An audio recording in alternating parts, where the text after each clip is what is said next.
Okay, இந்த மாசம் எவ்வளவு செலவாயிருக்குன்னு கணக்கு பாப்போம். முதல்ல ஜூஸ குடிப்போம். இந்த தடவை நீங்க எல்லாரும் எனக்கு ஹெல்ப் பண்ணணும். நியூ இயர் வந்தாலே நம்ம அதிகமா செலவு பண்றோம். இனிமே அப்படி எல்லாம் பண்ணாம சிக்கனமா இருக்க கத்துக்கணும். என்ன புரிஞ்சுதா? முசாய் ஆண்டி காஸ்ட்லியான சுஷியை ஆர்டர் பண்ணிருக்காங்க. என்னது சூஷியா? ஹேய், நீ ஏற்கனவே பீட்சாவை ஆர்டர் பண்ணி வச்சிருக்கல. அட என்னம்மா, நீங்க கூட தானே எக்ஸல் சைஸ் பீஸாவை சாப்பிடணும்னு ஆசைப்பட்டீங்க. என்ன சொல்றீங்க? விடுங்க, அடுத்த வருஷத்துல இருந்து சிக்கனமா இருப்போம். இந்த வருஷத்துல இருந்து நம்ம சிக்கனமா இருக்க கத்துக்கணும். அடுத்த வருஷம்ங்கறத தள்ளி போடுறத முதல்ல நிறுத்துங்க. எதுக்கு வீண் டென்ஷன்? அதெல்லாம் உன்னால முடியாது. என்ன சொல்ல வரீங்க ஹாரி? சிக்கன பண்ணணும்னு சொல்லுவீங்க, ஆனா அதிகமா நீங்க தான் செலவு பண்றீங்கன்னு அப்பா சொல்றாரு. என்ன தைரியம் உங்களுக்கு? இந்த குடும்பத்தை காப்பாத்துறதுக்காக நான் எவ்வளவு கஷ்டப்படுறேன்னு உங்களுக்கு தெரியுமா? புரியுது புரியுது. இப்ப நீ டென்ஷன் ஆகாதம்மா. சரி சரி, இனிமே மாசம் மாசம் நம்ம 10,000 ரூபாய் சேமிக்கணும். என்ன? என்னது 10,000? அப்படி சேமிச்சா வருஷத்துக்கு 1,20,000 ரூபாய் சேமிக்கலாம்.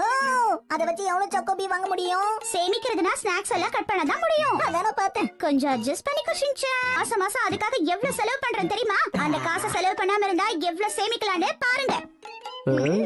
இன்னையில இருந்து நாம சாக்கோபி வாங்குற காசை இதுல தான் சேமிச்சு வைக்க போறோம். என்ன புரிஞ்சுதா? போட்டச்சி, இது இந்த மாசத்தோட சாக்கோபி காசு. ஷின்சான், உன்னோட அம்மா நான் இந்த குடும்பத்தோட நல்லதுக்காக தான் எல்லாம் பண்றேன். நீங்க ரொம்ப மோசமான அம்மா. என் சந்தோஷத்தை நீங்க கேட்டுட்டீங்க. விடு, சாக்கோபிக்கு என்ன பெருசா செலவாக போகுது? அப்ப உங்களுக்கு பாக்கெட் மணி கிடையாது. என்ன? பாக்கெட் மணில இருந்து 10% எடுத்து போறேன். 10%? ரொம்ப அதிகம். அதான் தினமும் நான் உங்களுக்கு சமைச்சு கொடுத்துறேன்ல, அப்புறம் எதுக்கு உங்களுக்கு காசு? இனிமே நாம நிறைய சேமிக்கணும். புரிஞ்சுதா? ஒவ்வொரு நியூ இயருக்கும் புதுசா இந்த மாதிரி ஏதாவது சொல்லிக்கிட்டே இருக்கா. ஐனா, இந்த வருஷம் எனக்கு என்னவோ நல்லா இருக்காதுன்னு தோணுது. கவலைப்படாத, இன்னும் 3 நாள்ல இதெல்லாம் மறந்துடுவாங்க பாரு. Good morning. மிச்சி, இது டீ தானே? ஆமா, விலை கம்மியான டீ தான் வாங்கியிருக்கேன். இந்தாங்க உங்க லஞ்ச் பாக்ஸ் ரெடி. ஷின்சான் சீக்கிரமா வா, ஸ்கூல் பஸ் வந்துற போகுது. ஷின்சான் சீக்கிரம் வெளியில வா. இவ்வளவு நேரமா உள்ளே இருக்குது. Bye bye. நல்ல வேளை, பஸ் ஃபீஸை இன்னைக்கு வீணாக்காம காப்பாத்திட்டோம். இப்போ நாம என்ன பண்றதுனா, அவ்வளவுதான் முடிஞ்சது. நான் உனக்காக புது டைப்பர் வாங்கியிருக்கேன். இது கொஞ்சம் விலை கம்மி தான், இருந்தாலும் நல்லதா இருக்கும். அட்ஜஸ்ட் பண்ணிக்கோ. இன்னையில இருந்து நாம நிறைய சேமிக்கணும்.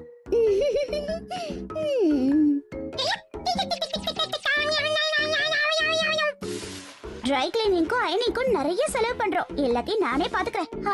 என்ன இது கசங்குது? நிறைய சேமிச்சா என்ன எல்லாரும் புத்திசாலின்னு சொல்லுவாங்க. இதே மாதிரி சேமிச்சோன்னா கண்டிப்பா மாசத்துக்கு 10,000 ரூபாய் சேமிச்சிடலாம். நான் வந்துட்டேன். வாங்க ஹரி.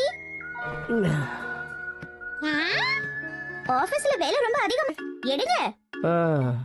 போச்சா, நீங்க ஆசைப்பட்டதே இங்க இருக்கு. அதான் தப்பா செலக்ட் பண்ணிட்டீங்கல. இன்னைக்கு கிடையாது, நாளைக்கு தான். என்ன விளையாடிட்டு இருக்கியா? நான் சந்தோஷமா ஜூஸ் கூட குடிக்க கூடாதா? அந்த சந்தோஷத்தை நாளைக்கு அனுபவிக்கலாம். இந்தாங்க தண்ணி குடிங்க. எனக்கும் இன்னைக்கு ஜூஸ் குடுக்கலப்பா. ஏன் இப்படி எல்லாம் பண்றா? இன்னைக்கு எனக்கு சாக்கோபி கூட வாங்கி தரல. அப்ப வேற என்ன வாங்கி கொடுத்தா? ஹீமாவாரியுடைய பேபி பிஸ்கெட் கொஞ்சம் பெரிய சைஸ், அவ்வளவுதான். அதையும் அவ கூட பகிர்ந்துட்டேன். என்னதான் பண்ண போறோமோ? சரி சரி சரி, 100 ரூபாய் கொடுங்க. 100 ரூபாய் எதுக்கு? கேட்டது முதல்ல கொடுங்க. சாக்ஸ் பாக்ஸ்ல போட்டு வைக்காம தூக்கி போட்டதுக்காக உங்களுக்கு ஃபைன். அதனால 100 ரூபாய் எடுங்க. என்ன இது? இதுக்கெல்லாம் ஃபைன் வாங்குவே? ரொம்ப கொடுமையா இருக்கு. என்ன பெரிய கொடுமை கண்டுட்டீங்க? உங்க சாக்ஸோட ஸ்மெல்லை விடவா அது அதிகமா இருக்கு? தினமும் வேலைக்கு போறேன்ல, அப்படிதான் இருக்கும். ஷின்சான், நீயே எடுத்து சொல்லு. என்ன மன்னிச்சிருங்கப்பா, என்னால ஸ்மெல்ல தாங்க முடியல. நீங்களுமா? வேற வழி இல்ல.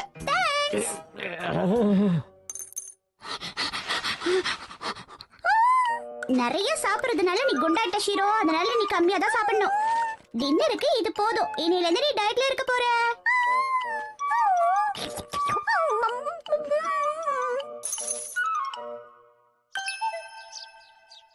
சோயா சாஸ் இவ்வளவு விலை கம்மியாவா? அரிசி கூட கம்மி விலையில கிடைக்குது. இத முதல்ல போய் வாங்கியே ஆகணும். இருந்தாலும் இதெல்லாம் ஓவர். அவளுக்கு தேவையானதை தவிர வேற எதையும் வாங்க மாட்டேங்கிறா. அதானேப்பா, இன்னும் எத்தனை நாளைக்கு இப்படியே இருக்க போறாங்க? இனிமே எல்லாம் இப்படிதான் நினைக்கிறேன் ஷின்சான்.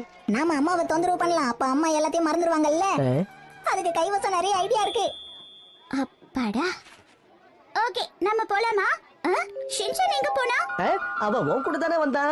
அனௌன்ஸ்மென்ட். 5 வயசு சின்ன பையன் ஷின்சான், அவங்க அம்மா பேரு மெட்சி. அவங்கள தேடிட்டு வந்திருக்கான். எங்க இருக்க உடனே வந்து கூட்டிட்டு போங்க. செகண்ட் ஃப்ளோருக்கு வாங்க. இவ அங்க போய் என்ன பண்ணிட்டு இருக்கா? சாரி சாரி, ஏய் ஷின்சா, நீங்க என்ன பண்ணிட்டு இருக்க? தாய் குளமே, இது உங்களுக்கு ரொம்ப நல்லா இருக்கும்ல? ஆமா, இது உங்களுக்கு ரொம்ப நல்லா இருக்கும். உங்க பையனுக்கு உங்க மேல எவ்வளவு பாசம் பாத்தீங்களா? வெறும் 3000 தாமா. ஆஹா, விலை கம்மியா வேற இருக்கு. ஆமா ஆமா, வாங்கிக்கோங்க. அது இந்த கண்ணாடியில பாருங்க மேடம். கலர் எல்லாம் நல்லாதான் இருக்கு. ஆமா ஆமா, உனக்கு ரொம்ப அழகா இருக்கு. நல்லாதான் இருக்கு, இருந்தாலும் எனக்கு வேணாம். சாரிங்க. பரவாயில்லைங்க, அடுத்த தடவை வாங்குங்க. ஷின்சான், டைம் ஆயிடுச்சு, வீட்டுக்கு போலாம் வா. இந்த பிளான் சொதப்பிடுச்சுப்பா. உங்க அம்மா மேல எனக்கு புதுசா மரியாதை வந்திருக்கு. இப்பெல்லாம் தேவையில்லாம செலவு பண்ண மாட்டேங்கிறாள். இதெல்லாம் பொறுத்துக்கும் ஷின்சான், நமக்கே பழகிடும். ஓகே. நான் வந்துட்டேன். வந்துட்டீங்களா ஹாரி? ஆ? இன்னைக்கு சுகி ஹாக்கி. ஏன் என்னாச்சு? ஆச்சரியமா இருக்கு. இது வரைக்கும் நம்ம எவ்வளவு சேர்த்து வச்சோன்னு எண்ணி பார்த்த ஹாரி. ரொம்ப கஷ்டப்பட்டிருக்கோம் வேற. நிறைய சேர்த்திருப்போம்னு எண்ணி எண்ணி பார்த்தேனா அதுல எவ்வளவு இருந்தது தெரியுமா? எவ்வளவு இருந்திருக்கும் நீங்களே சொல்லுங்க. தெரியலையே. வெறும் 2000 ரூபாய் தான் சேமிச்சிருக்கோம். நாம இவ்ளோ கஷ்டப்பட்டாதான் இந்த அளவுக்காவது சேமிக்க முடியுது ஹாரி. அதுக்காக மனச தளர விட கூடாது. ஒரே நாள்ல அவ்வளவு காசு செலவு பண்ணி இத பண்ணிருக்க. எப்பவும் போல நம்ம வாழ்க்கை இருக்கும், கவலைப்படாதீங்கப்பா. இனிமே ரொம்ப கஷ்டப்பட தேவையில்லை. நம்மளால எவ்வளவு முடியுதோ அவ்வளவு சேமிச்சு வைப்போம். வேணுமா? ஆஹா, ரொம்ப ரொம்ப நன்றி. இது நாம கடையில பார்த்த ஸ்வெட்டர் தானே? ஆமா, நான் இத வாங்கிட்டேன். என்னது? சரி சரி, பரவாயில்ல.